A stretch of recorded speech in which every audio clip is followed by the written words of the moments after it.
বিসমিল্লাহির রহমানির রহিম। পরম করুণাময় ও অসীম দয়ালু আল্লাহর নামে শুরু। আলাইকুম রহমতুল্লাহ বারাকাতুহু। বিসমিল্লাহির রহমানির রহিম। আলহামদুলিল্লাহি রাব্বিল আলামিন ওয়াসসালাতু ওয়াসসালামু আলা সাইয়্যিদিল মুরসালিন নবিয়িনা মুহাম্মদ ওয়া আলা আলিহি ওয়া সাহবিহি আজমাইন। আম্মা বাদ, ফাকাদ ক্বালা আল মুআল্লিফ রাহিমাহুল্লাহু তাআলা ওয়া আনিল বারা ইবনে আযিব রাদিয়াল্লাহু আনহুমা আন্না নবিয়্য সাল্লাল্লাহু আলাইহি ওয়াসাল্লাম কাযা ফি ইবনাতি হামজাতা লিখালাতিহা ওয়া ক্বালা আল খালাতু বিমানজিলাতিল আখরাজাহুল বুখারী ওয়া আখরাজাহু আহমদু মিন হাদিস আলী রাদিয়াল্লাহু আনহু ফাকাল ওয়াল জারিয়াতু ইনদা খালাতিহা ফাইনাল খালাতা ওয়ালিদাতুন। মহান আল্লাহ সমস্ত প্রশংসা যে আল্লাহ পাক রব্বুল আলামিন আমাদের সার্বিক কল্যাণের জন্য তার দ্বীন ইসলামের বিধিবিধান যা আমাদের জন্য ইহকাল পরকালের ক্ষেত্রে উপকারী তা নাজিল করেছেন, আম্বিয়া রসুলগণের মাধ্যমে পৌঁছিয়ে দিয়েছেন। সালাত এবং সালাম নাজিল হুসেন মুহাম্মদ রাসূলুল্লাহ সাল্লাল্লাহু আলাইহি সাল্লামের উপর, যিনি সর্বোত্তম তরবিয়ত করেছেন এবং তরবিয়তের ব্যবস্থা করেছেন।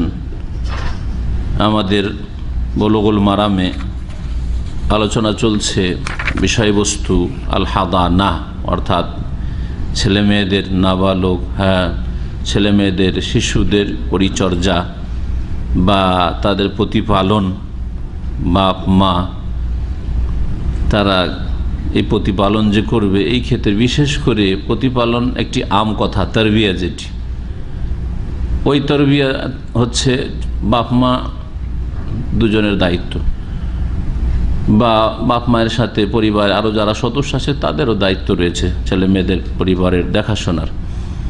কিন্তু যেটা হাদানা সেটা হচ্ছে যে শিশুদের বা নাবালকদের এদের দেখাশোনা কে করবে, বিশেষ করে যখন স্বামী স্ত্রীতে হয়তো সম্পর্ক ছিন্ন হইল, তালাকের পরিস্থিতি হয়ে গেল, নাবালক ছেলেমেয়েরা আছে, এদের তরবিয়ত এদের পরিচর্যার অধিকার মা বেশি রাখে না বাপ রাখে, এই বিষয়গুলি। এবং তারপরে কারা, মায়ের পরে কার স্থান আসতে পারে, এই মর্মে গত সপ্তাহে একটা আলোচনা হয়েছে। আর আজকে ইনশাআল্লাহ তাআলা বাকি আলোচনায় আমরা শেষ করব এই বিষয়টি।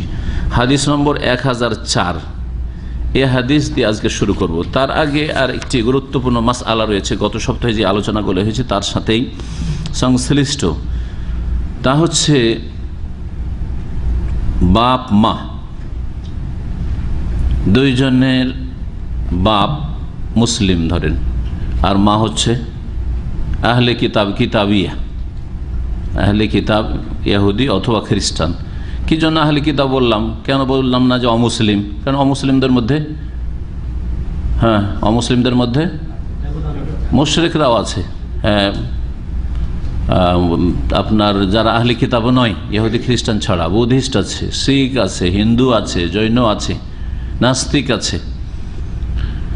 তো তাদেরকে বিবাহ করা জায়েজ নেই। মুশরিকা মেয়েকে কোনো মুসলিমের জন্য ইসলাম কবুল না করলে বিয়ে করা জায়েজ নেই। ইসলাম কবুল করা ছাড়া কোনো কাফেরা মুশরিকাকে কোনো মুসলিম ছেলের জন্য, যুবকের জন্য, পুরুষের জন্য বিয়ে করা জায়েজ নয়।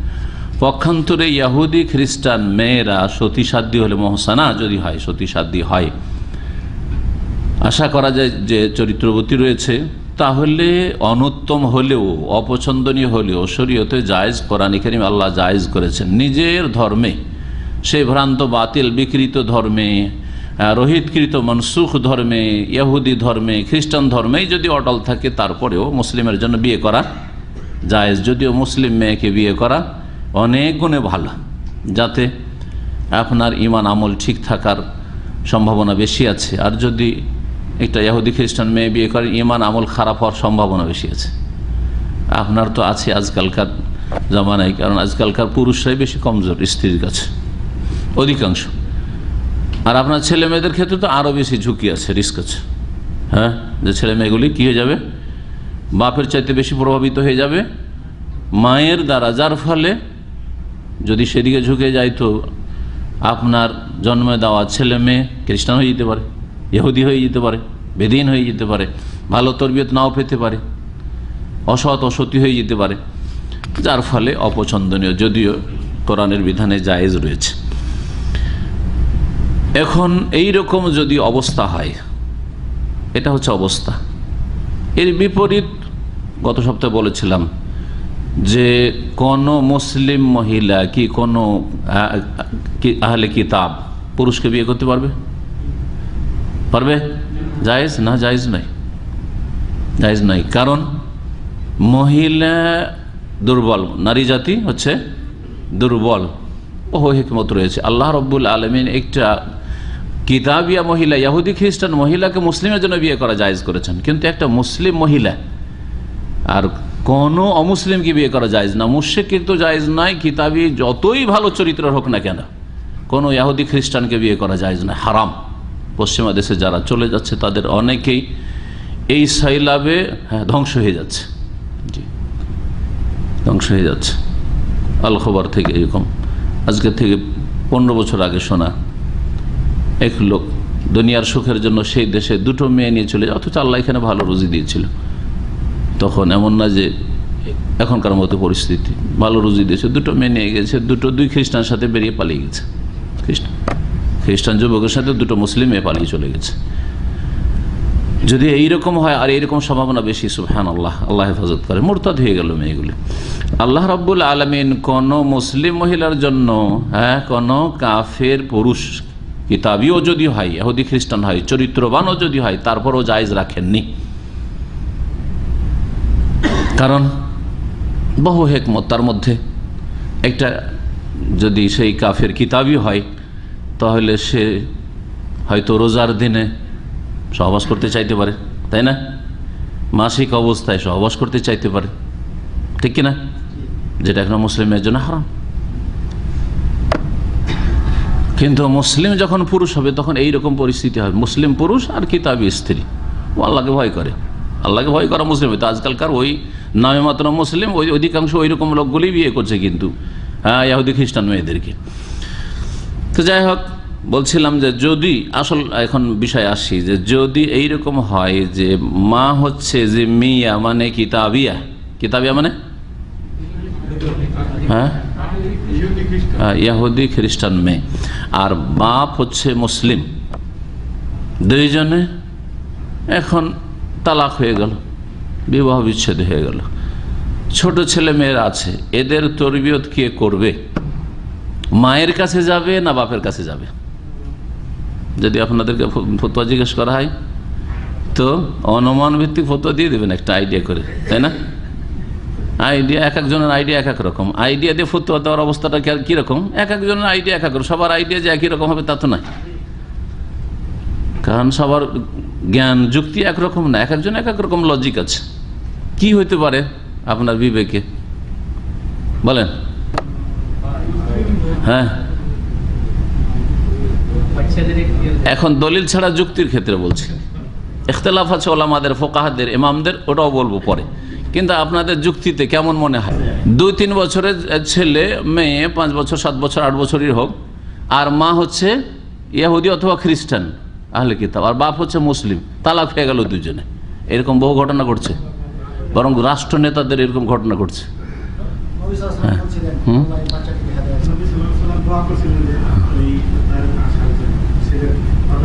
না, কিন্তু আপনি এখন আপনাকে বিচার করতে বলা হলে কাকে দেবেন? মাকে দেবেন না বাপকে দেবেন? হ্যাঁ, নবী সাল্লাল্লাহু আলাইহি ওয়াসাল্লাম দোয়া করলেন, তারপরে বাপের দিয়ে চলে গেল, বেঁচে গেল। কিন্তু আপনি আমি দোয়া করবো আর চলে যাবে, এটার কোনো নিশ্চয়তা তো নাই। একটা সমাধান তো দিতে হবে, আমরা সমাধান চাই। হ্যাঁ, বাপকে দিয়ে দিতে হবে, মা হওয়া সত্ত্বেও সে পাবে না, এটাই তো যুক্তি হচ্ছে যে দিনটার হেফাজতকে প্রাধান্য দিতে হবে। মায়ের কাছে হয়তো শারীরিক যত্ন বেশি হবে, পরিচর্যা বেশি হবে, কিন্তু দিন বিপদে ঝুঁকিতে আছে, এই ছেলেটা বা মেয়েটা বড় হলেও খ্রিস্টান বানিয়ে নেবে, আর হয়ে গেছে। এরকম বহু ঘটনা আছে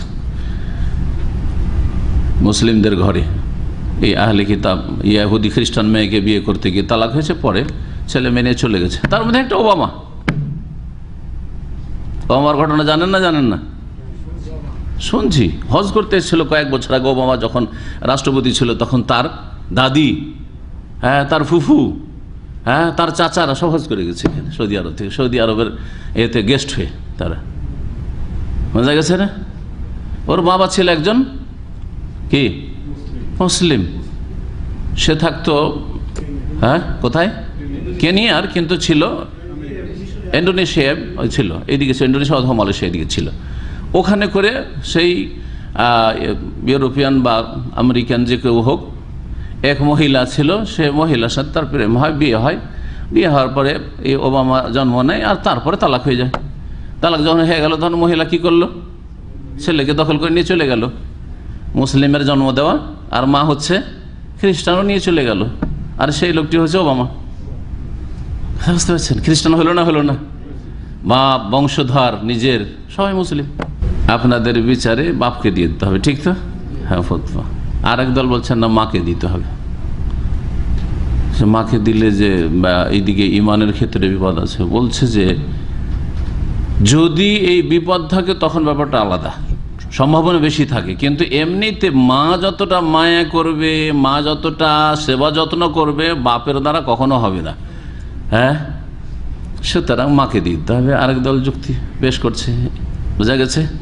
সেই জন্য শুধু যুক্তি দিয়ে ফতোয়া না দিয়ে ইখতিলাফ শোনায়, আর তারপরে কোনটা সঠিক সেটা শোনাবো।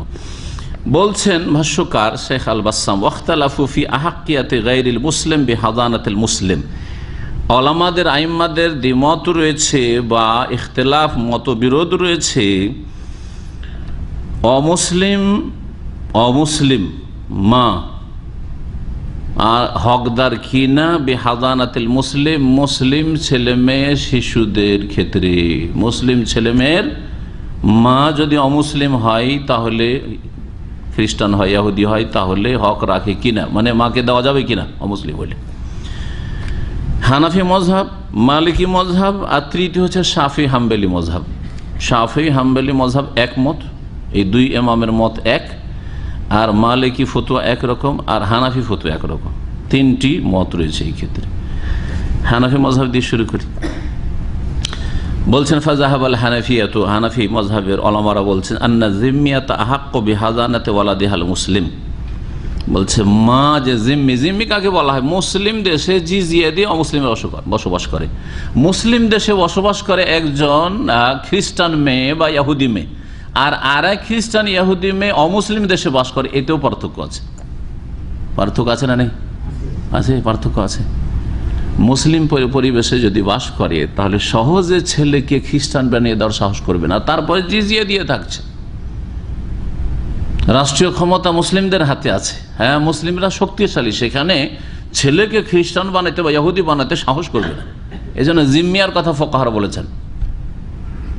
আর আজকাল কি হচ্ছে, মুসলিম দেশে ওই মহিলা বাচ্চা নিয়ে চলে গেল, তাহলে তো খ্রিস্টান হয়েই যাবে, ওই ইহুদি হয়ে যাবে, মায়ের ধর্ম গ্রহণ করবেই, কারণ তো চলে গেছে মুসলিম সমাজ থেকে, কোথায় চলে গেছে কাফির সমাজে। মুসলিম দেশে অমুসলিম মা, ইহুদি খ্রিস্টান মা, তার মুসলিম সন্তান, মানে তার স্বামী যেহেতু মুসলিম ছিল, মুসলিম সন্তানের পরিচর্যার বেশি হক রাখে হানাফি মজহাবে। কতদিন পর্যন্ত? মালাম ইয়াকিল দিন, যতদিন পর্যন্ত সে ধর্ম সম্পর্কে কিছু বুঝে না, দিন সম্পর্কে, কোনটা দিন ইসলাম কোনটা অন্য ধর্ম, এইসব বুঝে না। দিন ইসলাম বুঝার জন্য কমপক্ষে 10 বছর লাগে, 7-8 বছর তো লাগে একটু বুঝার জন্য, আর তারপরে 10 বছর কমপক্ষে লাগে, ঠিক না? কি বুঝে আপনার 5 বছর 7 বছর? আর মুসলিম ছেলেমেয়েরা যে ইসলামের এই বৈশিষ্ট্য, আর এটা হচ্ছে খ্রিস্টান ধর্ম, এটা ইহুদি ধর্ম, কি বুঝে? কিছু বুঝে না। হ্যাঁ, যতদিন পর্যন্ত তাহলে দিন সম্পর্কে না বুঝেছে, ততদিন পর্যন্ত মা অধিকার রাখে। এর দলিল হিসাবে যুক্তি পেশ করেছে তারা, ওয়াল্লাহু যালিকা বিআন্নাল হাদানাতা মাবনিয়াতুন আলা শাফাকা। হানাফি মাযহাবের ওলামারা বলছে যে এই যে পরিচর্যার দায়িত্ব কাকে দেওয়া হবে বা অধিকার কাকে দেওয়া হবে, এই বিষয়টি নির্ভর করে মায়া মমতার উপর। দেখতে হবে যে মা এবং বাবা, যদিও বাবা মুসলিম, মা হচ্ছে ইহুদি খ্রিস্টান, কিন্তু দেখতে হবে যে কে বেশি মায়া করতে পারে বাচ্চাটার উপর। ঠিক আছে, যুক্তি তাদের শোনেন। অল উম্ম মুসলিমা আও জিম্মিয়া, মা মুসলিম হোক অথবা খ্রিস্টান ইহুদি হোক, ছেলে মেয়েদের ক্ষেত্রে বাপের তুলনায় বেশি মায়া মমতা করবে না? করবে না? এমনি যুক্তির দিক দিয়ে ঠিকই আছে। মা কেন হিন্দু মারা নিজের ছেলে মেয়ের মায়া মমতা করে না? অবশ্যই, ওটা প্রাকৃতিক, পশু পাখিও করছে। হ্যাঁ, পশু পাখি কীট পতঙ্গ সব কিছুই করে, সুতরাং করবেই অমুসলিম হইল। আতাম্ম শাফাকাতান আলা তিফলিহা মিন গায়রিহি, বলছে মা মুসলিম হোক আও জিম্মিয়া, আতাম্ম শাফাকাতান আলা তিফলিহা মিন গায়রিহি, নিজের শিশুর ওপর অধিক মায়া করবে অন্যের চাইতে, বাপের চাইতে বেশি মায়া করবে মা। ওয়ালা ইয়ারফা হাযিহি শাফকা ইখতিলাফুহা মাহু ফিদ্দীন, ধর্মের ক্ষেত্রে ভিন্নতা থাকার কারণে এই মায়ার কম বেশি সাধারণত হয় না। মায়া এটা প্রাকৃতিক মায়া, যার ফলে এই মায়ার ভিত্তিতে ওই মাকে যদিও অমুসলিম কি দিতে হবে? পরিচর্যা এবং দেখাশোনার দায়িত্ব, প্রতিপালনের দায়িত্ব দিয়ে দিতে হবে, যে ঠিক আছে তোমার কাছে থাক। তবে হানাফি মাযহাবে একথা বলা হচ্ছে আম্মা ইজা আকিলা সাগীরুল আদিয়ান, যখন ধর্ম বুঝতে শিখে নিয়েছে, এখন দিন ধর্ম বুঝতে শিখে নিয়েছে, 12-14 বছর 15 বছর বয়স হয়ে গেছে, এখন যদি বলা হয় একটা 15 বছরের ছেলেকে যে তোর মার ধর্ম যাস না, আমার ধর্মে চলে আয়, বলছে না আমি যাবো না, হট করে হয়তো বলে দিবে, তাই না? মুশকিল। তাই বলছে যে যখন দিন ধর্ম সম্পর্কে বুঝতে শিখে ফাইন্নাহু ইউনজাউ মিনহা, তখন ওই জিম্মি বা খ্রিস্টান ইহুদি মায়ের কাছ থেকে সে বাচ্চাকে নিয়ে নিতে হবে, আর রাখা যাবে না ওর কাছে। কারণ ইহতিমালে হুদুসি দারার, সম্ভাবনা রয়েছে এই ছেলে বা মেয়ের ক্ষতি হওয়ার, দিন হারিয়ে দিতে পারে, মায়ের ধর্ম কবুল করে নিতে পারে। এই মালিকি মাযহাব কি বলছে? মালিকি মাযহাবে বলছে যে আন্না ইত্তিহাদ আদ-দীন বাইনাল হাযিন ওয়াল মাহজুন লাইসা বিশারতিন ফিল হাযিনা, যে পরিচর্যা করবে যে মা, সেই মায়ের ধর্ম আর শিশুর ধর্ম এক হইতে হবে এটা জরুরি নয়। এই ক্ষেত্রে হানাফিদের সাথে একমত। ফালা ইউনজাউ মিন হাযিনাতিহি জিম্মিয়া, সুতরাং তার মা যে খ্রিস্টান তার কাছ থেকে বাচ্চা কেড়ে নিতে হবে না, খ্রিস্টান বা ইহুদি মায়ের কাছেই রাখতে হবে। কিন্তু যদি ভয় থাকে যে মায়ের কাছে শিশুকে রাখলে 2 বছরে দানা খেতে শিখবে, তখন লাহমু খিনজির, শুকর গোস্ত খাওয়াই দিতে পারে, আও তাসকিল খামার, মদ পান করিয়ে দিতে পারে, হারাম কিছু খাওয়াইয়ে দেবে, সম্ভাবনা আছে। ওদের কাছে হালাল হারামের কিছু নেই, সব হালাল। এই ভয় যেহেতু আছে, সুতরাং কি করতে হবে? সেই মাকে, যেই মা পরিচর্যা করছে সেই মাকে মুসলিম সমাজেই রাখতে, মুসলিম সমাজে বাইরে যেতে দিতে হবে না। পার্থক্য হানাফি মাযহাবের সাথে হলো। হানাফি মাযহাব কি বলছে? এই শর্ত লাগায় না যে মুসলিম সমাজে থাকবে, মুসলিম সমাজ থেকে গোটা গ্রাম গোটা এলাকা যদি খ্রিস্টান হয় তারপর অসুবিধা না, মুসলিম ছেলেকে নিয়ে চলে গেল। কিন্তু মালিকি মাযহাব বলছেন না, মুসলিম এলাকাতে রাখতে হবে। ফাইনাল হাযিনাতা তুদাম্মু ইলা উনাসিন মিনাল মুসলিমিন, যেই মহিলা তার এই মুসলিম মহিলা খ্রিস্টান আর মুসলিম ছেলের পরিচর্যা করছে, দেখাশোনা করছে, তাকে মুসলিম এলাকায় রাখতে হবে, মুসলিম সমাজে রাখতে হবে। অথবা কোন মুসলিমকে তার ওপর পর্যবেক্ষণের জন্য রাখতে হবে, দেখাশোনা করবে, খোঁজ খবর রাখবে যে সে ধর্ম শিখায় না তো, খ্রিস্টান বানাবার ষড়যন্ত্র করছে না তো। আজকাল তো মুসলিমরা স্বেচ্ছায় খ্রিস্টান বানাবার জন্য ছেলেদেরকে লেখাপড়ার জন্য খ্রিস্টান মিশনারি স্কুলে পড়াচ্ছে, বড়ই দুঃখের বিষয়। ইসলামের কিছুই জানেন না আজকাল অনেক নামাজি মুসলিম মূর্খরা, নামাজি হইলেও মূর্খেরা ছেলে মেয়েদেরকে খ্রিস্টান মিশনারি স্কুলে, এনজিও স্কুলগুলিতে পড়াচ্ছে, বলছে ইংলিশ মিডিয়াম পড়াবো, সেজন্য ইংলিশ মিডিয়াম পড়াইতে, মুসলিমরা ইংলিশ মিডিয়াম করতে পারবে না, মুসলিমরা তৈরি করুক। কিন্তু এসব মিশনারি স্কুলে পড়িয়ে সেখান থেকে কি শিখে আসছে? সেখান থেকে শিখে আসছে খ্রিস্টানদের ধর্মকর্ম। সকালবেলা ক্লাস শুরু হওয়ার আগে তাদের খ্রিস্টান ধর্মের শিক্ষা দেওয়া হয়, জি খ্রিস্টান ধর্মের শিক্ষা দেওয়া হয়। কাছের বেশ কিছু পরিচিত লোকদেরকে জানি। তারপরে যখন দেখলো এইরকম অবস্থা, এটা ছেলে অনেক পয়সাওয়ালা লোক ছিল কিন্তু আলেম মানুষ, দিয়ে দিয়েছে ওইরকম মিশনারি স্কুলে। তারপরে ছেলে যেহেতু আলেমের ঘরের, ও দেখেছে ওকে ওই খ্রিস্টান ধর্মের কিছু করাবে, কি যেন করাচ্ছিল, ও ছেলে বোধ আমি করবো না, তখন ওর ওপর টর্চার করেছে। পরে জানতে পেরে তাড়াতাড়ি করে সেই ছেলেকে উদ্ধার করে সেখান থেকে এসে এখানে পড়ানো যাবে না। কিন্তু অনেকে এরকম পড়াচ্ছে আর খ্রিস্টান বানাচ্ছে, ছোট থেকে খ্রিস্টান মন মেজাজ তৈরি হয়ে গেছে। এখন এই ছেলে ইউরোপ আমেরিকা লেখাপড়ার জন্য গেলে ফুল খ্রিস্টান হয়ে যাবে, এইখানে অর্ধেক খ্রিস্টান হয়েই গেছে, আর অনেকে ফুল খ্রিস্টান হয়ে গেছে, অথবা নাস্তিক হয়ে গেছে, অথবা ধরেন সেকুলার হয়ে গেছে, ধর্মনিরপেক্ষতায় বিশ্বাসী, সব ঠিক, এটাও ঠিক ওইটাও ঠিক। বা আমার কোনো ধর্ম টর্ম নাই, এরকম মুসলিম হয়ে গেছে। অধিকাংশ মুসলিমদের অবস্থা এখন এরকম। ধর্ম আবার কি, ধর্ম নিজের নিজের ব্যাপার এখানে। এটা ছিল মালিকিদের মত। মোট কথা, অমুসলিম মাকে পরিচর্যার জন্য দেওয়া যাবে বাচ্চা, কিন্তু মুসলিম সমাজে রাখতে হবে। এটা হানাফিদের সাথে পার্থক্য। তারা বলছেন যে এতে করলাম কি, যে দুটো দিক খেয়াল রাখলাম, ধর্মের হেফাজতের দিক খেয়াল রাখলাম, আর মায়ের মায়া মমতার দিকেও খেয়াল রাখলাম। মাকে দিলাম দেখাশোনা করার জন্য, মায়ের মমতা বেশি, মা বেশি ভালো করে দেখাশোনা করবে। আর মুসলিম সমাজে রাখতে বললাম বাধ্যতামূলক, মুসলিম সমাজ থেকে ওই ছেলেকে নিয়ে যেতে দেব না, যাতে করে ধর্মের ক্ষেত্রে কোনো রকমের ক্ষতিগ্রস্ত বাচ্চা না হয়। ওয়াজাহাবা শাফিইয়াত ওয়াল হানাবিলা, শাফি এবং হাম্বলি মযহাবের ওলামারা বলছেন, এবং এইটি হচ্ছে আরেকটি মত, রিওয়ায়াতুন কাউইয়াতুন লিল ইমাম মালিক, ইমাম মালিক রাহমাতুল্লাহ আলাইহি একটি শক্তিশালী মত। তার মানে ইমাম মালিকেরও একটি উক্তি এরকম। এত বড় বড় ইমামদের যদি দুটি উক্তি থাকে, তারপরে তো আমরা বলি না যে এরকম কেন, ইমাম মালিক এমন কথা, একবার এইরকম ফতোয়া, একবার এরকম ফতোয়া, বলি কি? কারণ আমাদের কোরআন এবং হাদিস বা ওলামায়ে কেরামদের উক্তি সম্পর্কে, তাদের ফিকহ সম্পর্কে জ্ঞান আছে, কিন্তু আমাদের আজকালকার ইন্টারনেটের এইসব সামান্য 3 হরফ পড়া জাহিলগুলো এক শ্রেণীর আছে। আরে দেখো দেখো শেখ এই বক্তব্যে এরকম ফতোয়া দিয়েছে, আবার আর এক বক্তব্যে আর এক রকম ফতোয়া দিয়েছে, দেখো দেখো দেখো, ওকে লাঞ্ছিত করার জন্য লেগে আছে, যেন চরম অপরাধ করে দিয়েছে, চরম অপরাধ করে দিয়েছে।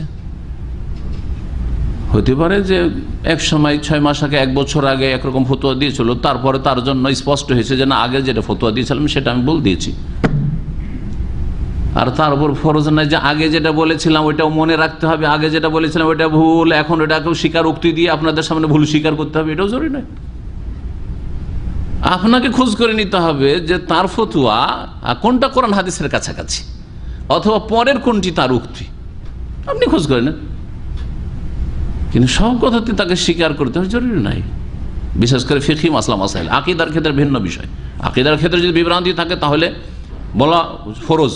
সেই আলেমকে, অনেক আলেমদেরকে আমাদের দেশে আলেম মনে করে, আলেমে দিন মনে করা, কিন্তু তাদের আকীদার গলত। শিয়াদেরকে মুসলিম মনে করে, খোমেনিকে ইমাম মনে করে, তাহলে তাদের বলা উচিত যে আমি খোমেনিকে ইমাম বলতাম, আমি ইরানকে আদর্শ বলতাম, এগুলো আমার গুমরাহি ছিল, এগুলো ভুল, এগুলো আকীদার ভুল ছিল আমার, বলে দাও ফরজ। আকীদার বিষয়টা, ধর্মের এগুলি। শিয়ারা পথভ্রষ্ট, শিয়া আমাদের জন্য আদর্শ না, ইরানের মহিলারা আমাদের জন্য আদর্শ, এগুলো গুমরাহি, এগুলো ফিকহি মাসলা মাসাইল নয়। কিন্তু ফিকহি মাসাইলে কখনো একরকম ফতোয়া দিয়েছে, কখনো একবার হয়তো ফতোয়া দিয়েছে, ধরেন আকিকার, যে 7 দিন 14 দিন 21 দিনের পরে বা 7 দিনের পরে আকিকা চলবে না। আবার হয়তো তার জন্য স্পষ্ট হলো না, চলতে পারে, সেই জন্য বললো যে ঠিক আছে, কেউ যদি না করে থাকে তো বড় হয়েও দিলে দিতে পারে। আরে দেখো দেখো দেখো, 2 রকম ফতোয়া, যেন অপরাধ করে দিয়েছে। জেহালত এক শ্রেণীর লোকদের, যে আলেমদের এইসব ভুলকে ভুল মনে করে, ভুল নাই তো ভুল, তাহলে তো ইমামেরও ভুল, ইমাম মালিকের ভুল, ইমাম শাফির বহু হাজার হাজার মাসাইলে, ইমাম আহমদের তো আরও বেশি, 2, 3, 4টা মত। যখন যেটাকে হাদিসের কাছাকাছি মনে করে ওইটাই ফতোয়া দিয়েছেন, কারণ উনি বাঁচতে চেয়েছেন যে আমি হাদিসের কাছাকাছি হয়ে মরতে চাই, আমি কোরআন সুন্নাহ অনুসরণ করে মরতে চাই। আগের ফতোয়া তো আর ভুল হইতে পারে, এখন ওইটা ঠিক লাগে না, আমাকে এটা ঠিক লাগছে, ঠিক, আমি নিজে বেঁচে গেলাম। এটা ছিল আইম্মায়ে কেরামদের আদর্শ। ইমাম শাফি এবং হানাবেলা, হাম্বেলিরা এবং ইমাম মালিকের একটি মত কি, আন্না ইখতিলাফাদ দ্বীনে মানিউন মিনাল হাদানাতি, মা এবং ছেলে মেয়ের মাঝে যদি ধর্মের ভিন্নতা থাকে, অর্থাৎ মা হচ্ছে ইহুদি অথবা খ্রিস্টান কিতাবিয়া, আর ছেলে মেয়ে হচ্ছে মুসলিম, ধর্ম আলাদা আলাদা, এটা পরিচর্যার ক্ষেত্রে, প্রতিপালনের ক্ষেত্রে বাধা সৃষ্টি করবে, অর্থাৎ এখানে বড় বাধা। সুতরাং এই মা, যেই মায়ের ধর্ম ছেলে মেয়ের চাইতে ভিন্ন, সেই মা অধিকার রাখে না কিসের, হ্যাঁ, তরবিয়তের। শুধু মা না বলে বাপের কথাও বলি, এরকম এক অবস্থা আসতে পারে। বাপ মুসলিম ছিল, হঠাৎ করে কাদিয়ানি হয়ে গেছে, ঘটছে না, ঘটছে না? বাপ মুসলিম ছিল, হঠাৎ করে নাস্তিক হয়ে গেছে, মা মুসলিম, তাহলে এখানে গোমরাকে বাপ।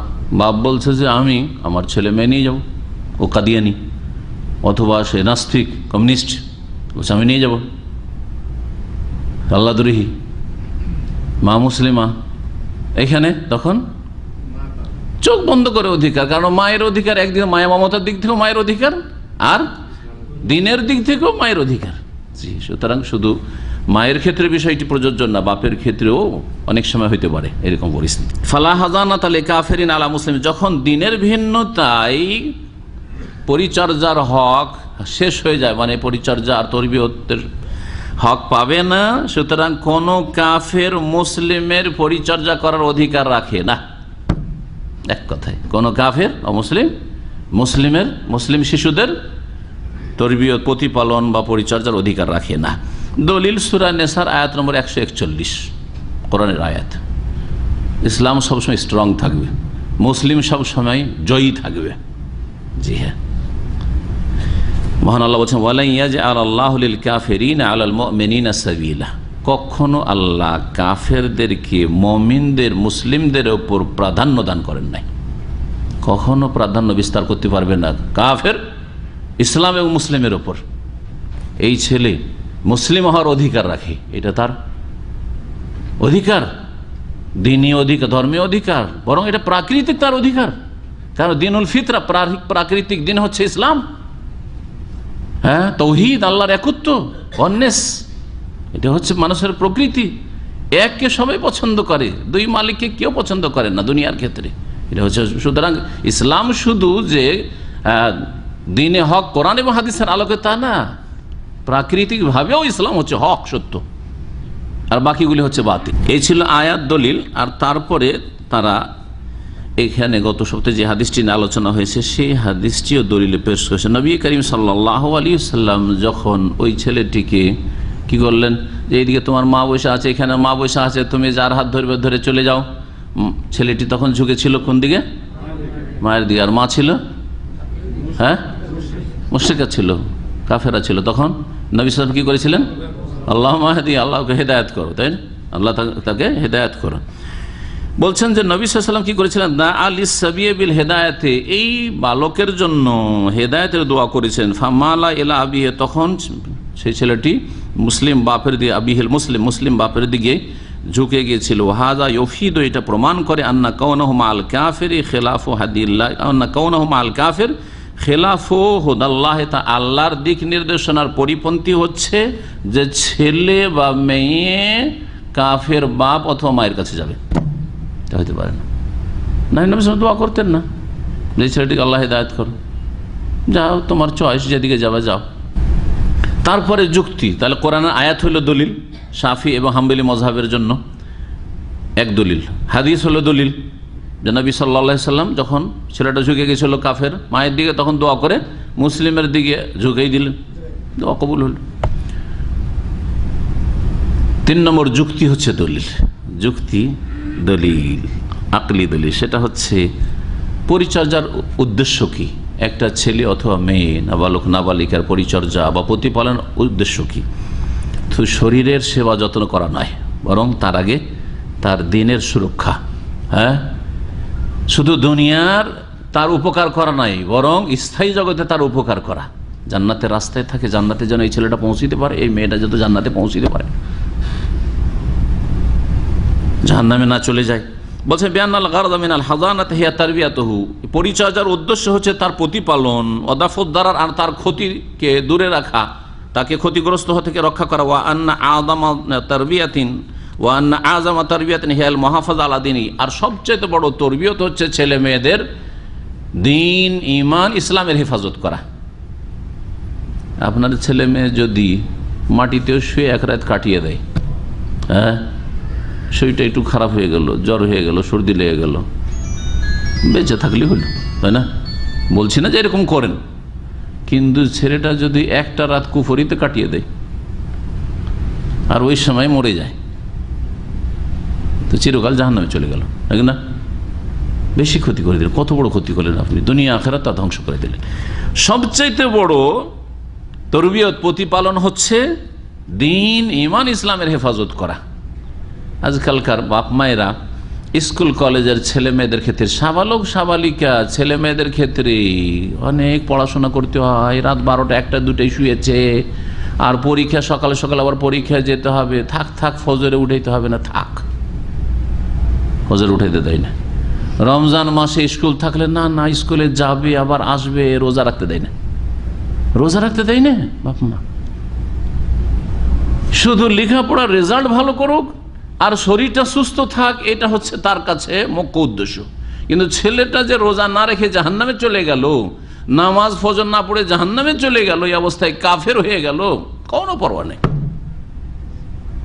এর নাম তরবিয়ত নয়।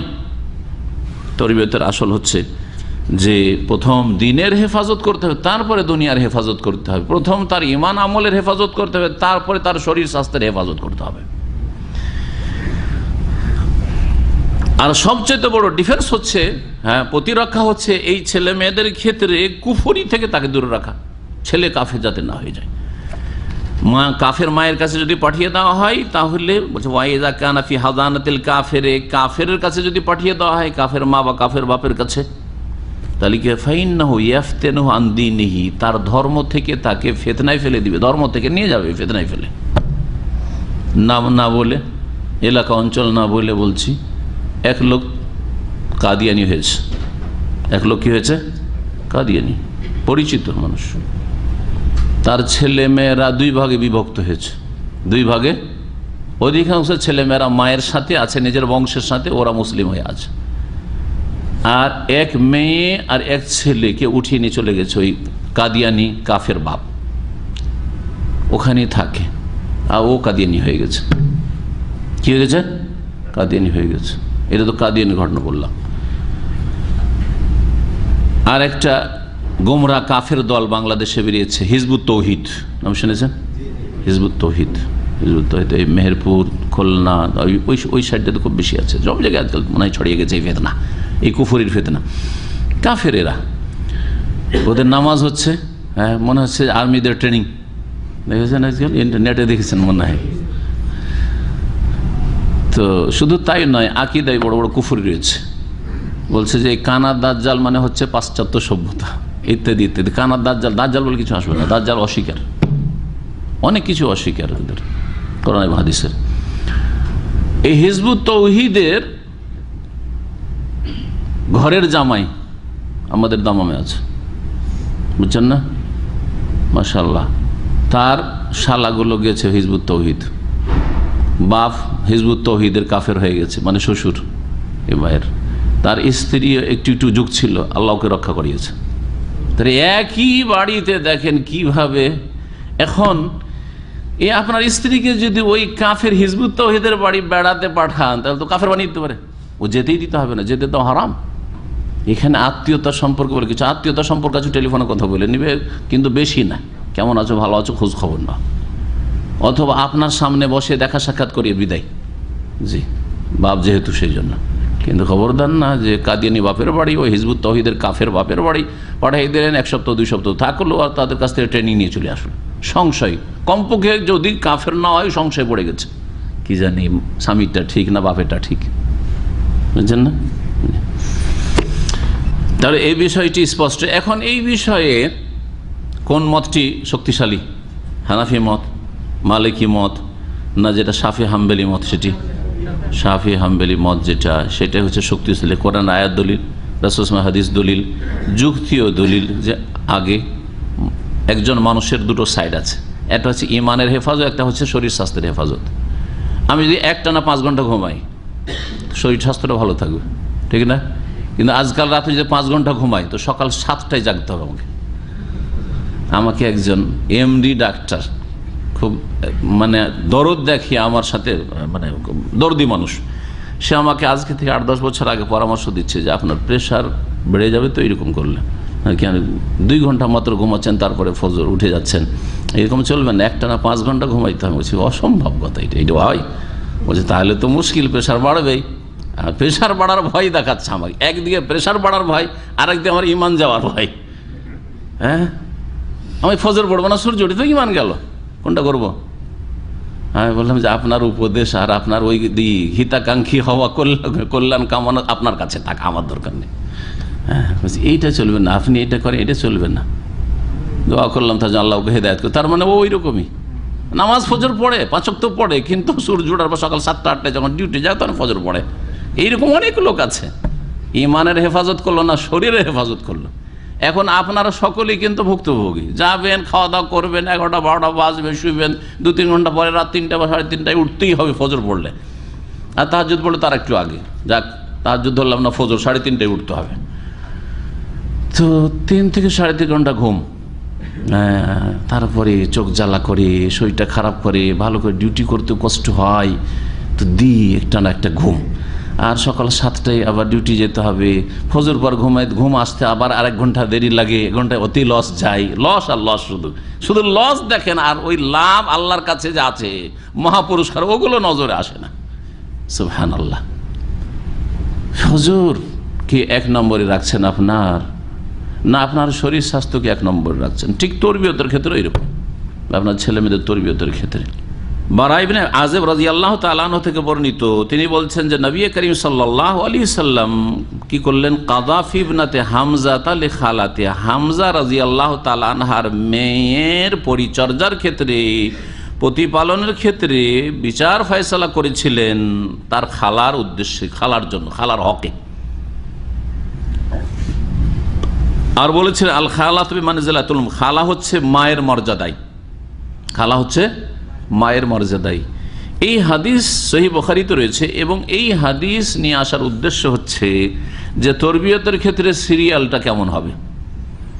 মা মারা গেছে, মা মারা গেছে, খালাও আছে, ফুফু আছে, ঠিক আছে, দাদি আছে, দাদি বলছে না আমি নেব আমার নাতি নাতনিকে, খালা বলছে না আমার বোনের ছেলে আমি দেখাশোনা করবো, ফুফু বলছে না আমার ভাইয়ের ছেলে ভাইয়ের মেয়ে আমি দেখাশোনা করব। কাকে দিবেন? খালাকে দেবেন। জি। ইমাম আহমদ এই হাদিসটিকে অন্য ভাষায় বর্ণনা করেছেন আলী রাদিয়াল্লাহু তাআলা আনহু থেকে, বলছেন ফাকালা রাসূলুল্লাহ বলেছেন ওয়াল জারিয়াতু ইনদা খালাতিহা, বালিকাটি তার খালার কাছে থাকবে, ফাইনাল খালাতা ওয়ালিদাতুন, কারণ খালা হচ্ছে মা তুল্য, মা মানে মায়ের তুল্য, মায়ের মতো। সত্যি যারা মামার বাড়ি থেকেছেন, হ্যাঁ খালার আছে, সে বিবাহিত হোক আর অবিবাহিত হোক, খালা যেইভাবে খোঁজ খবর নেই যে বোনের ছেলেটা মেয়েটা খাওয়া দাওয়া করলো কিনা, কেউ খোঁজ নেই, মামানি কখনো খোঁজ নেই, থেকেছি আমি জানি নিজে, জি ও নিজে থেকে খেলাম, এই বদনাম নয়, আর খোঁজও নাই মাঝে মাঝে, কিন্তু খালা পেরেশান, 3 টাইম নাস্তা করেছে কিনা, দুপুরে খেয়েছে কিনা, রাত্রে খেয়েছে কিনা, কোনখানে শয়, বিছানাটা ঠিক আছে কিনা, সব খবর নেই খালা। মা নেই, জি, যেহেতু মামার বাড়ি থেকে লেখাপড়া করেছি 2 বছর, জানি ভালো করে, জি হ্যাঁ। তো খালা মায়ের মতো খোঁজ রাখে, মায়ের পরই খালার স্থান। যাদের মা মারা গেছে খালার সাথে সেজন্য হ্যাঁ সদ্ব্যবহার করতে বলা হয়েছে, হ্যাঁ, যার মাধ্যমে মায়ের হক আদায় করা হবে, মায়ের হক আদায় করা হবে। খালা যদি খুশি হয় তাহলে যখন মাকে খুশি করলেন, আপনি মৃত মাকে খুশি করলেন। উলামা কেরামদের ঐক্যমত রয়েছে যে ছেলে মেয়েদের তরবিয়তের ক্ষেত্রে, পরিচর্যার ক্ষেত্রে মা অগ্রাধিকার পাবে। মা যদি না থাকে তাহলে ফাইনাল খালাতু বিমানজিলাতিল উম, খালা মায়ের মর্যাদা নেবে। এই বিষয়টি ভাষ্যকার বলছেন এই হাদিসের আলোকে। তারপরে 7 বছর বয়স হয়ে গেলে, একটু বড় হয়ে গেছে, তখন কে অধিকার রাখে? ওই খালা অধিকার রাখে না, তার বাপ অধিকার রাখে? এইসব বিষয়গুলি নিয়ে ওলামাদের দ্বিমত রয়েছে, সেগুলি এমনি সাধারণ মানুষের জন্য অত জানার প্রয়োজন নেই। এগুলি যখন এরকম পরিস্থিতি হবে তখন আপনারা কোনো ভালো আলেমকে এইসব ফতোয়া মাসলা জিজ্ঞেস করে নেবেন। তারপরে আর 2টি হাদিস আছে, শেষ করি সময় স্বল্পতার জন্য। ওয়ান আবি হুরায়রা রাদিয়াল্লাহু আনহু قال قال رسول الله صلى الله عليه وسلم اذا اتى احدكم خادمه بطعامه فإن لم يجلسه معه فليناوله لقمة أو لقمتين متفق عليه واللفظ للبخاري। এখানে বাড়ির দাস দাসী, কৃতদাসের যুগের কথা, আর চাকর নকর, আজকালকার চাকর নকর বাড়িতে যারা আছে তাদের ক্ষেত্রে বলা যেতে পারে, বা খাদেম, তাদের অধিকারের কথা বলা হয়েছে, তাদের দেখাশোনার কথা বলা হয়েছে। ছেলে মেয়েদের দেখাশোনার পরে আপনার বাড়িতে যদি চাকরানি থাকে, কাজের মেয়েরা, কাজের ছেলেরা থাকে, অনেক সময় নাবালক ছেলেদেরকে কাজের জন্য রাখা হয়, ওদের খোঁজ খবর রাখতে হবে, ওদের পরিচর্যার খেয়াল রাখতে হবে। শুধু খাওয়া দাওয়ার ক্ষেত্রে না, যদি পারেন তো তাদের কিছু শিখাবেন, বিশেষ করে দ্বীন ইসলাম কিছু শিখাবেন। কাজের মেয়ে মানে শুধু কাজ করিয়ে নেবেন, কাজের ছেলে চাকর মানে শুধু বাড়ির সংসারের কাজ করিয়ে নেবেন, তাকে দিন শেখান, দিন শেখার সুযোগ দেন। রাসূলুল্লাহ সাল্লাল্লাহু আলাইহি ওয়াসাল্লাম বলেন, এজা আতা আহাদাকুম খাদেমুহু বিতামি, তোমাদের কারো কাছে তার খাদেম চাকর চাকরানি যদি খাবার নিয়ে আসে অথবা দাস দাসী খাবার নিয়ে এসে পরিবেশন করলো, ভালো খাবার দিল, নিয়ে এসে অর্ডার করলেন হোটেল থেকে খাবার নিয়ে আসার জন্য, হোটেল থেকে খাবার নিয়ে এসে দিল। এটা শুধু বাড়ির যারা অধীনস্থ রয়েছে তাদের ক্ষেত্রে না, কোনো প্রতিষ্ঠানের অধীনস্থদের ক্ষেত্রে মুদির, ম্যানেজার টি বয়কে বললো যে যাও মার্কেট থেকে কিনে আসো, আমার যেন নাস্তা নিয়ে আসো বা এরকম কিছু নিয়ে আসা যেন বললো, জুস নিয়ে আসো, এই নিয়ে আসো, সেই নিয়ে আসো, খাবার দাবার নিয়ে আসতে বললো। এই ক্ষেত্রেও এই হাদিসটি প্রযোজ্য, মনে রাখবেন। আমরা অনেক সময় এরকম কাজ করি, যারা অফিসে কাজ করেন ছোটদেরকে বললেন যে যাও একটু যাও কিছু কিনে নিয়ে আসো, নিয়ে আসার পর ভদ্রলোক একটা স্যান্ডউইচ কিনতে বললো, আর নিয়ে আসার পর খেতে শুরু করলো। যে ছেলেটা এনে দিল তার খোঁজ খবরও নিল না। এটা ইসলামী আদবের খেলাফ, ইসলামী আদবের খেলাফ। হয় তার জন্য আরেকটা স্যান্ডউইচের ব্যবস্থা করেন, আর নাহলে সেটাই ভেঙে একটা অংশ দেন। প্লেটে নিয়ে এসছেন, অনেক সময় চাকরদেরকে অনেকে এক প্লেটই খাওয়া হয়তো পছন্দ করেন না। উত্তম এটাই যে আপনি প্লেটে বসে খান, খাওয়ান আর খান সাথে নিয়ে, কিন্তু সেটা যদি না পারেন তো তাকে আলাদা কিছুটা দেন। যেই খাবার আপনি কাছে সেখান থেকে এনে দিল, কষ্ট করে পরিবেশন করলো, কিছুটা দিয়ে দেন তাকে, তারপরে আপনি খান। অথবা খাওয়া দাওয়ার পরে তার জন্য একটা ভাগ রেখে দেন। এটা মাদ্রাসাগুলির ক্ষেত্রে, মাদ্রাসায় লজিং সিস্টেম ছিল, আমরা দেখেছি দীর্ঘদিন। ছাত্ররা কিন্তু টিচারদের, শিক্ষকদের খাবার দাবার এনে দেয়, খাবার এনে দেয়, লজিং বাড়ি থেকে এনে দেয়, অথবা ওই আপনার বোর্ডিং যা আছে ওখান থেকে খাবার এনে দিচ্ছে, ছাত্রগুলো খাওয়াচ্ছে। ভালো ভালো তাদের জন্য আইটেম তৈরি, ছাত্রদের জন্য নিম্নমানের খাবার, শিক্ষকদের জন্য ভালো মানের খাবার এসছে। সেই খাবার ধুমধাম করে মৌলভী সাহেব হুজুররা খাচ্ছে, শিক্ষকরা। আর যে ছাত্রগুলো সেবা যত্ন করলো, খাবার এনে দিল, খাবার থালা বাসন ধুয়ে দিল, এই করে দিল, সেই করে দিল, তাদের খোঁজ খবর পর্যন্ত নেই না। ইল্লা মাশাআল্লাহ কিছু ভালো মানুষ আছে। জি, এই চরিত্রগুলো নিজের মধ্যে পয়দা করতে হবে। আপনি নিজে আমল করবেন না তো উম্মতকে কি শিখাবেন? আপনি নিজে আমল করতে শিখেন। স্ত্রীর ক্ষেত্রে অনেকে আছে এরকম, স্ত্রী নিয়ে এসে ইলিশ মাছ দিল, জিজ্ঞাসা করলেন না যে আর আছে না, এটাই একটা পিস দিল, খেয়ে দিয়ে এক দু পিস যা দিল ধম হয়ে খেয়ে ফেললেন, জিজ্ঞাসাও করলেন না আপনি। ভালো একটি মিষ্টি ভালো কিছু নিয়ে এসে দিল, ভালো খাবার দিল, চুপচাপ খেয়ে দিয়ে না শুয়ে পড়লেন। মোবাইলের যুগে, নেটের যুগে, নেট নিয়ে ব্যস্ত হয়ে গেলেন। আবার স্ত্রী খেলো না, খেলো তো অন্য কিছু খেলো, হয়তো এটা পেলো না, তার মনটা একটা অবশ্যই কষ্ট থাকবে যে আমার স্বামী জিজ্ঞাসা, আমি তো খাবোই না, হয়তো অনেক ভালো স্ত্রী খাবে না, হয়তো একটু অল্প আছে তুমি খাও, কিন্তু শুধু জিজ্ঞাসার আশা রাখে যে আমাকে জিজ্ঞাসাও করলো না যে আর এক পিস আছে কি না, তোমার জন্য কিছু আছে কি না, অথবা তুমি একটু খাও আমিও খাই। এগুলো হচ্ছে আখলাকে হাসান, ইসলাম শিখিয়েছে। তো এই হাদিসগুলি আর এইরকম বেশ কিছু হাদিস রয়েছে, এগুলি শুধু খাদেমের ক্ষেত্রে নয়, চাকর চাকরানির ক্ষেত্রে নয়, বরং যারাই আপনার চাইতে ছোট এবং আপনার কিছু সেবা করছে, স্ত্রী হোক অথবা ছেলে মেয়ে হোক অথবা চাকর চাকরানি হোক অথবা আপনার টিবয় হোক, আপনার অফিসের যেখানকারই হোক না কেন, অথবা ছাত্ররা হোক, শিক্ষকদের কিছু খেদমত করে দিচ্ছে, খাবার পরিবেশন করছে, ইত্যাদি সব ক্ষেত্রেই আমল করার চেষ্টা করবেন। বলছেন রাসূলুল্লাহ সাল্লাল্লাহু আলাইহি ওয়াসাল্লাম, যদি তোমাদের খাদেম খাবার নিয়ে আসে তো প্রথম কথা তাদেরকে সাথে বসে খাওয়াও, এই কথা উজ্জ্ব আছে। যদি তা না করো, ফাইনলাম ইউজলিসহু মাহু, যদি তাকে নিজের সাথে না বসাই, অনেকে বসতে চায় না, আবার অনেকে নিজেই সংকোচ বোধ করে, চাকর আমি মালিকের সাথে বসবো। হাউস ড্রাইভারকে বাইরে দাঁড় করে রাখে ঘন্টার পর ঘন্টা, এ ভদ্রলোক বসে খাচ্ছে ধুমধাম করে কোনো পার্টিতে গিয়ে অথবা নিজের বাড়িতে, কোনো খবর নেই। আবার ভদ্রলোক বেরোলো, পেট পুরে বেরোলো, গাড়িতে বসে গেল, গাড়ি চালা, ওর খোঁজটাও নিল না যে আমার বাড়ি থেকে খেলো কি খেলো না, অথবা যেই বাড়িতে আমি দাওয়াতে গেছি সেই বাড়িতে তার খাবার ব্যবস্থা করলে না, বিয়ে বাড়িতে গেছে, হ্যাঁ ড্রাইভার নিয়ে গাড়ি নিয়ে গেছে, ও খেয়ে দিয়ে ভদ্রলোক শেঠ সাহেব বেরিয়ে গেল। এগুলো হচ্ছে মুসলিমদের চরিত্র না, এগুলো মুসলিমদের চরিত্র নয়। ভালো কিছু দিক থেকে ভালো, নামাজের ক্ষেত্রে ভালো, হয়তো এলেমের ক্ষেত্রে ভালো, এলেম রাখে, জ্ঞান রাখে, কিন্তু হাউস ড্রাইভারের সাথে অথবা খাদেমদের সাথে অথবা সাথে ভালো আচরণ তারা করে না, ভালো আচরণ করে না। এখান থেকে নিয়ে গেল রিয়াদে, এখানকার একটা ঘটনা, সে ড্রাইভার দুঃখের সাথে আমাদের সাথে আজকে থেকে 6-7 বছর আগে বয়ান করেছে। সে একটা মসজিদে, বড় একটা মসজিদে আমার দর্শক হতো, সেখানে বলছে সাহেব কি বলবো, এত বড় ইমাম, আর সে রিয়াজ আমাকে নিয়ে গেল, 700 টাকা মাত্র বেতন হাউস ড্রাইভার, তখনকার যুগে 10 বছর আগে 700-800 টাকা বেতন মাত্র, আর বকিল কৃপণ ওর বেশি দিবেও না। নিয়ে যাওয়ার পরে ভিতরে ঢুকে গেল বাড়িতে, এখানকার বাড়ি থেকে তার ওখানকার বাড়িতে ঢুকে গেল, অনেক টাকা বেতন, 30,000 এর বেতন। ও বলছে যে আনা এই শাকেল, আমি কি খাবো রাত্রে? বলছে মাফি রাতে শিলাম তো, তুমি বেতন নাওনি, ওই 700 টাকা দিয়ে খাও। আউযুবিল্লাহ, আউযুবিল্লাহ, চরিত্র নাকি? ওখান দিয়ে খাও। বলছে যে আমি তো খালাস, হ্যাঁ ও দিবালাদ, ওই 700 টাকা দেশে পাঠিয়ে দিচ্ছি খরচ। বলছে তুমি পাঠিয়েছো, হচ্ছে তোমার ব্যাপার, তুমি কি খাবে তুমি বুঝো। এ বলে ভিতরে ঢুকে গেল। এগুলো ইসলামের চরিত্র নয়। মানুষকে ইসলামের দাওয়াত দিতে হবে, সাইলেন্ট দাওয়াত বলা হচ্ছে এটাকে। হ্যাঁ, সাইলেন্ট দাওয়াত মানে আপনার আমল আখলাক চরিত্র দিয়ে ইসলামের দিকে আকৃষ্ট করতে হবে। মিষ্টি মিষ্টি কথা, কিন্তু চাল চলন আচার আচরণ ইসলামের দিকে আপনি ডাকেন না, কোনোদিন ইসলাম কবুল করবে না। ইসলাম সম্পর্কে ভুল ধারণা হবে মানুষের।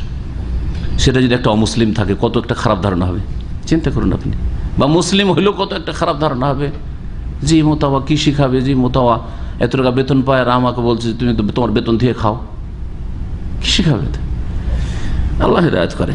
আমল আলাদা জিনিস, ঈমান আলাদা জিনিস। সবাইকে আল্লাহ দেন না, অনেকে ইলম হাসিল করেছে, হ্যাঁ, কিন্তু আমল করা তৌফিক হয়। রাসূলুল্লাহ সাল্লাল্লাহু আলাইহি ওয়াসাল্লাম বলছেন, যদি তার সাথে না বসায় অথবা বসলো না, খাদেম বসতে চায় না, লজ্জা করে, ছাত্র শিক্ষকের প্লেটে বসতে চায় না, লজ্জা পায়, ফালিউনাউলহু লুকমাতান আও লুকমাতাইন, তাহলে 1 লোকমা অথবা 2 লোকমা তাকে দিয়ে দাও, কিছুটা খাওয়াই দাও, অল্প আছে 1-2 লোকমা খাও, আছে যথেষ্ট, চলবে, তো তাকেও কিছু দাও, তুমিও খাও কিছু।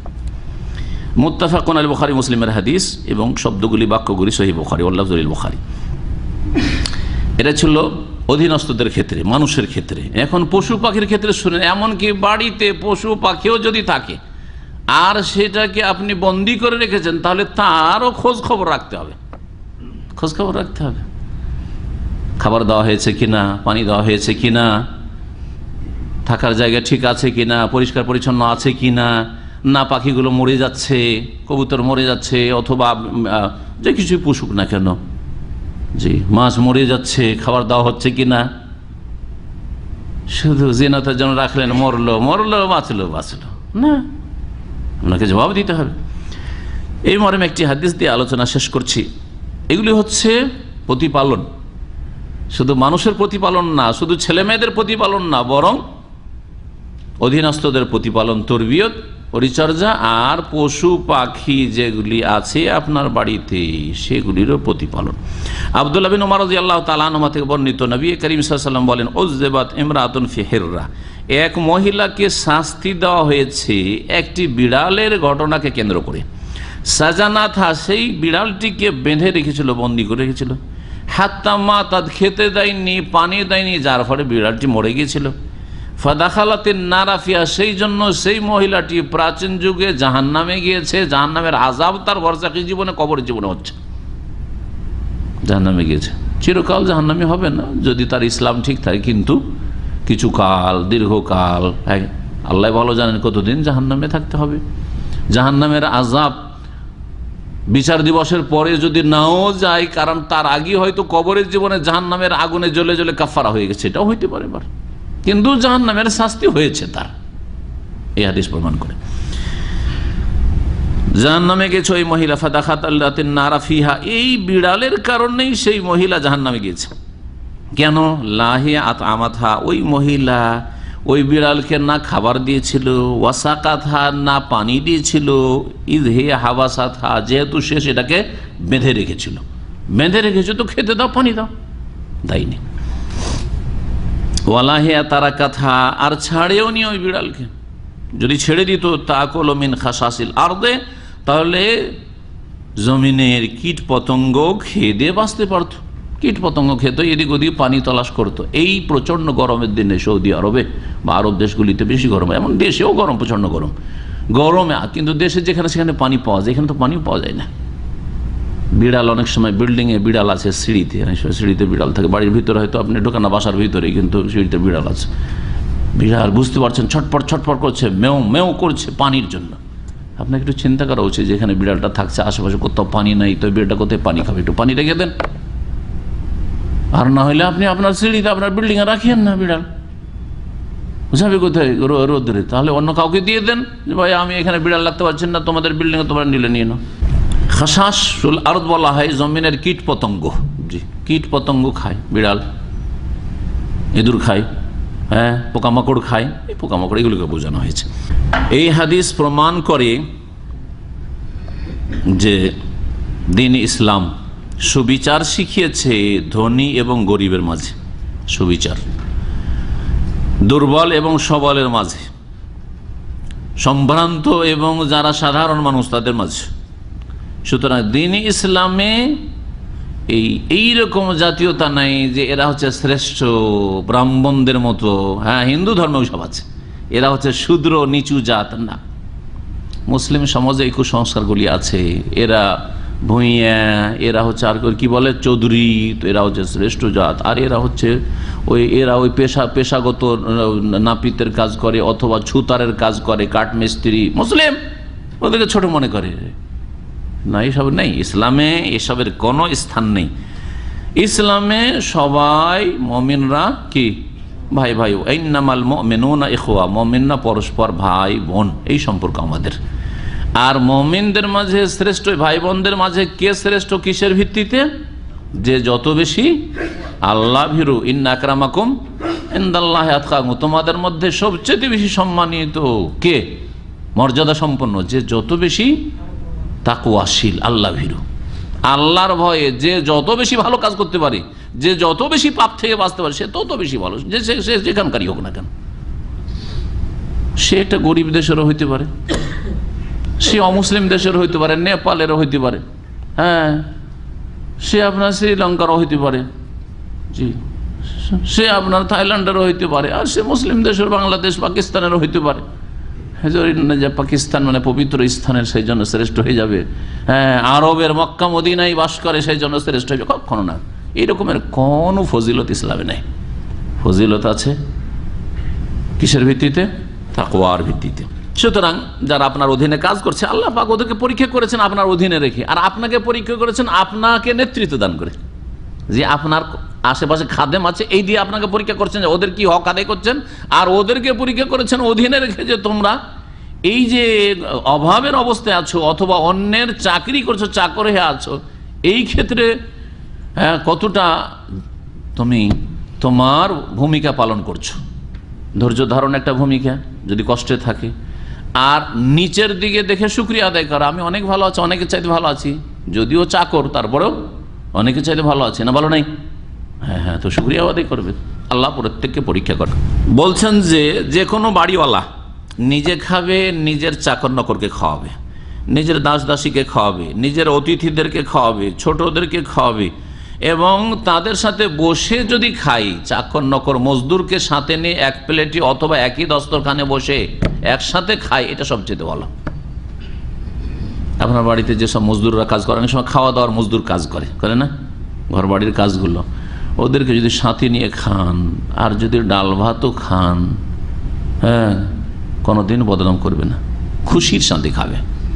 ডাল আর ভর্তা, ওই ডাল ভর্তাটা আপনি আপনার স্ত্রীর সাথে বা আপনার ছেলে মেয়েকে নিয়ে খাচ্ছেন, আর ওই বাড়ির যেগুলো মজদুর বা চাকর ওদেরকে আলাদা করে খাওয়াচ্ছেন, যে তোরা চাকর মজদুর, তোদের জন্য বাইরে কেন বসালাম, আর আমি আমার ছেলে মেয়েদের সাথে খাচ্ছি, একই ডাল ভাত খাচ্ছেন।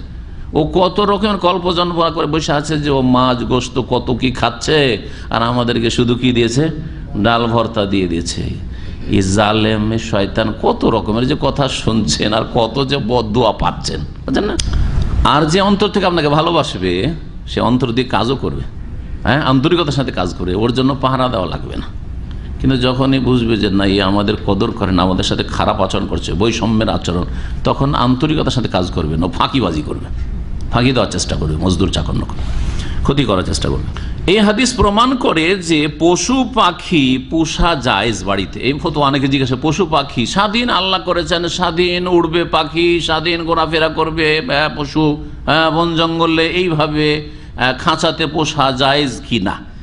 বলছেন ইয়াদুল্লুল হাদিস, এই হাদিস প্রমাণ করে আলা জাওয়াজ ইকতিনাইল হাইওয়ান আল আলিফ, যেসব পশুগুলি পোষ মানে সেসব পশু পোষা জায়েজ। হিংস্র পশু পোষা জায়েজ নয়। হিংস্র পশু পুষবেন আর খাইয়ে দায়ে মোটা করবেন, কখনো আপনাকে খেয়ে ফেলবে না আপনার ছেলে মেয়েকে খেয়ে ফেলবে, তাই না? হ্যাঁ, সুতরাং জায়েজ নাই। তালকিত যেমন বিড়াল, এইসব পোষা জায়েজ রয়েছে। এইরকমই পাখি যদি যদি খেতে দেন, পানি দেন, তাহলে জায়েজ, আর কষ্ট না দেন তাহলে ফাইন্না ইকতিনাহা জায়েজ, তাহলে পশু পাখি পোষা জায়েজ। আর গোনা হবে, সাগিরা গোনা নয়, বড় গোনা হবে। কারণ সাগিরা গোনা যদি হইতো যে একটা বিড়াল পুষলেন আর খেতে দিলেন না, মরে গেল। হ্যাঁ, কবুতর পুষলেন আর কবুতরকে খাবার দাবার দিলেন না, মরে গেল কবুতরগুলি। হ্যাঁ, মাছ পুষলেন, মাছকে খেতে দিলেন না, মরে গেল। যদি এরকম হয় তাহলে গোনা হবে কাবিরা। কেন কাবিরা গোনা বললাম? যে জাহান্নামে গেছে ওই মহিলা, তো সাগিরা গোনা, একটা সাগিরা গোনা দিয়ে তো জাহান্নামে যায় না, অনেকগুলি সাগিরা গুনাহ হলে সেটা কাবিরা হইতে পারে, তাই না? ও তো একটা বিড়াল শুধু মরেছে ওর কারণে, ফাদা খালাতিনা জাহান্নামে গেছে। তাই বলছেন যে বড় গুনাহ হবে যারা পশু পাখি পোষে কিন্তু খাবার দেয় না, পানি দেয় না, আর মরে যায় বা কষ্ট পায় খিদা পিপাসায় ওই পশু পাখিগুলি, তাদের গুনাহ হবে। ও আন্নাহু সাবাবু দুখুলিন নার, জাহান্নামে যাওয়ার কারণ হবে। ফাহুয়া মিন কাবাইরিজ যুনুব, কোন পশু পাখি পোষা, পানাহার না দিয়ে ক্ষতিগ্রস্ত করা, এটা হচ্ছে কাবিরা গুনহার অন্তর্ভুক্ত, কাবিরা গুনহার অন্তর্ভুক্ত। বাড়িতে যেগুলো গৃহপালিত পশু আছে, গৃহপালিত পশু যদি আপনার বাড়িতে গরু থাকে, বকরি থাকে, ছাগল থাকে, তাহলে ছেড়ে দিতে হবে। যদি চারণভূমি থাকে, ঘাসপাত আছে, মাঠে ঘাটে ছেড়ে দেওয়ার, আর অন্য জমিতে চড়বে না, খোলা মাঠ আছে, কারো ফসল নেই, ঠিক আছে ছেড়ে দেন, খাক। আর না হলে আপনাকে খাওয়ার ব্যবস্থা দিতে হবে, বেঁধে রাখবেন আর খেতে দেবেন না, এটা চলবে না। সৌদি আরবের প্রধান বড় মুফতি শেখ বিন বাজের আগে মোহাম্মদ বিন ইব্রাহিম আলী শেখ ছিলেন, খুব বড় আলেম ছিলেন, খুব প্রভাবশালী আলেম ছিলেন। তো রাহিমাহুল্লাহ তিনি বলছেন, স্যার রাহুল আলমা বেয়ান্না সাহেব আল বাহিমাতে, গৃহপালিত গবাদি পশু যারা পুষে, ওই মালিক ইয়ালজামহু ইতআমুহা, গৃহপালিত পশুকে খাবার দিতে হবে। যদিও ওয়াকেজ হয়ে যায়, বুড়া হয়ে গেছে, চাষের গরু আর চাষাবাদ হয় না, গরুর গাড়িতে ব্যবহার হয় না, কোনো কাজের লাইক নেই, হ্যাঁ, খোড়া হয়ে গেছে, পড়ে আছে, খেতে দিতে হবে। যতক্ষণ বেঁচে আছে গৃহপালিত পশু খেতে দিতে হবে। ফাইন আজেজা, যদি দিতে পারছে না, খাবার দাবার পানির ব্যবস্থা দিতে পারছে না, কোনো কাজে লাগে না এই গরু বা এই বকরি ছাগল, কি আর খেতে দেব, তাহলে বাধ্যতামূলক আপনাকে বিক্রি করতে হবে, আলজামা বাই ওহা, বিক্রি করতে হবে। অথবা কাউকে পুষতে দিয়ে দিতে হবে, ভাড়া দেওয়া মানে আমাদের অঞ্চল বলে পোষানি দেওয়া, কি বলেন আমরা জানি না, পুষতে দেওয়া। আমাদের দেশে যারা যারা সচ্ছল লোক, বাড়িতে গরু আছে, গাভী আছে, অথবা বকরি ছাগল আছে, কি করে, গরিবরা কিনতে পারে না, ওই বকরি ছাগল কিনতে পারছে না, হ্যাঁ, তখন ওদেরকে পোষানি দিয়ে দেয়, পুষতে দিয়ে দেয়, যে পুষলে তখন দুটো বাচ্চা হলে 50-50, হ্যাঁ, অথবা একটা কোনো রকম এক চুক্তি, যেই রকম চুক্তি হবে জায়েজ। হয় কি করতে, বিক্রি করে দিতে হবে, খাওয়াইতে না পারেন, আর না হলে কাউকে পুষতে দিতে হবে, হ্যাঁ, ও দেখাশোনা করবে, আর না হলে জবাই করে দিতে হবে, গোস্ত খেয়ে নেন। গরুটা কাজে লাগছে না, এই ছাগলটা কোনো কাজে লাগছে না, আচ্ছা এই ছাগলকে রাখতে পারো, খাওয়াইতে পারবো না, জবাই করে খেন। আউজাব হা ইনকানাত মিম্মা ইউকারুল্লাহম, যদি গোস্ত খাওয়া যায় তাহলে ওয়ালা ইয়াজুজু কাতুলহার, এমনি হত্যা করে দিলেন, যে এইরকম আর যেহেতু খোড়া হয়ে গেছে, চলতে পারছে না, এমনি হত্যা করে ফেলে দিলে জায়েজ নাই। যেই পশুর গোস্ত খাওয়া যায়, যে শুধু হত্যা করে বললেন যে আরাম দিলাম, আজকাল একটা থিওরি এরকম কাজ করছে, হ্যাঁ, মেরে দেওয়া কিসের জন্য, আরাম দেওয়ার জন্য। বড় বড় হাসপাতালে আজকাল এই ষড়যন্ত্র চলছে। 80-90 বছর বয়সের কোনো রোগী গেলে, হ্যাঁ, পয়জন দিয়ে মেরে দেয়, ইঞ্জেকশন দিল, তারপর দেখলে মারা গেল। এটা কাফেরদের থিওরি, এটা খ্রিস্টানদের থিওরি, আজকাল বড় বড় হাসপাতালের কুফরি থিওরি না, হারাম। এরা খুনি, এরা হচ্ছে খুনি, যারা বলছে কি আরাম দেওয়া যায় 80-90 বছর বয়সে, অথবা খুব চিল্লাচ্ছে, চোখের সামনের ঘটনা, দুর্ঘটনা হয়েছে, অ্যাক্সিডেন্টের পরে এত ব্যথা পেয়েছে, এত কষ্ট পেয়েছে, আঘাত পেয়েছে, ক্ষত বিক্ষত, খুব চিৎকার করছে একজন ড্রাইভার। সাথে সাথে একটা ইঞ্জেকশন দিল, ইঞ্জেকশন দেওয়ার 10 মিনিট পরে ছেলেটা মারা গেল। অত শুধু পাটা ভেঙেছিল, পা ভেঙে ঝুলছিল একটা পা, বাঁচত। ওই পাটায় যদি ভালো করে চিকিৎসা করা হতো চল বাঁচত, কিন্তু বাঁচতে দিল না। একটা ইঞ্জেকশন দিল, সাথে সাথে ঠান্ডা মরে গেল। ওর সাথে আরো বড় অ্যাক্সিডেন্ট হয়েছে, গোটা শরীরে আঘাত পেয়েছে, সবকিছুতে আঘাত পেয়েছে, মাথাতে আঘাত পেয়েছে, তারপরে বেঁচে গেছে চিকিৎসা করে। কিন্তু শুধু একটা পা ভাঙাতে তাকে ইঞ্জেকশন দিয়ে মেরে দেওয়া হয়েছে। এইরকম ষড়যন্ত্র আন্তর্জাতিক এগুলো ক্ষেত্রে চলছে। এটা হারাম কাবিরা গুনাহ, আর কোন মুসলিমের জন্য, কাফেরের জন্য জায়েজ না, কিন্তু কাফের কাছে তার হালাল হারাম নেই। হ্যাঁ, কাফের তো আখিরাত বলে ভয় না, কিন্তু একজন মুসলিম যে নার্সিং হোমের মালিক অথবা হাসপাতালের মালিক, তাকে জবাব দিতে হবে, চিন্তা করতে হবে যে সে খুনি। জি, ওলা ইয়াজুজু কাতুলহা, গবাদি পশুকে যদি খুন করা যায়, হত্যা করা জায়েজ না হয়, তাহলে কোনো মানুষকে আরাম দেওয়ার জন্য বার্ধক্যের কারণে অথবা খুব চিৎকার করছে অ্যাক্সিডেন্টের পরে, তো এ কি আর এত যত্ন করে লাভ নাই, দাও এক ইঞ্জেকশন দিয়ে মেরে দাও, এরা সব খুনি। এখানে আজকের আলোচনা শেষ করছি। ও সাল্লাল্লাহু আলা নবিয়িনা মুহাম্মদ ওয়া আলা আলিহি